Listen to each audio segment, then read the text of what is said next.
विद्यमान खासदारांना आमचा जिजाऊ संघटनेकडून प्रचंड विरोध असेल।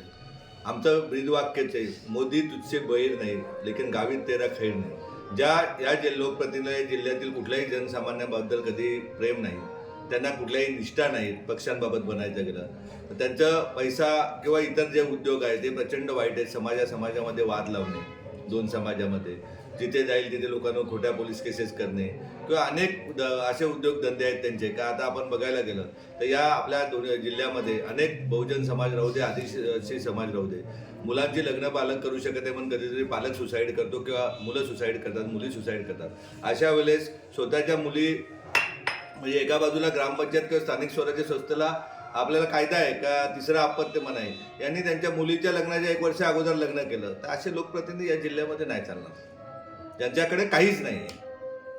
नेमकं आपण भिवंडीमधून लढणार आहात अशी माहिती मिळते आणि पालघरमध्ये आपली भूमिका कशी असणार? पालघरबाबत गावीत सोडून दुसरा कुठलाही चांगला उमेदवार असेल, आमचा कुठल्याही राजकीय पक्षाला विरोध नाही, परंतु गावीत सोडून जो चांगला उमेदवार असेल, समाजाची सेवा करणार असेल, त्यांनी राजकारण सोडून समाजाची प्रामाणिकतेने सेवा केली पाहिजे।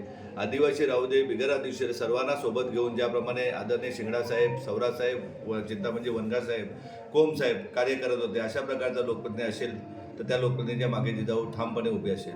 भिवंडीमध्ये आमचं चाललंय भारतीय जनता पार्टी तिकीट देते की महाविकास आघाडी देते, कोणी तिकीट दिलं तर ठीक आहे, नाही तर एकटा चलो रे, अशा प्रकारची आमची तयारी झालेली आहे। जर आम्ही 1.5 लाखांचे मेळावे घेतो तर आम्हाला 2 सीट निवडून आणायला कुठलीही गोष्ट अशक्य नाही।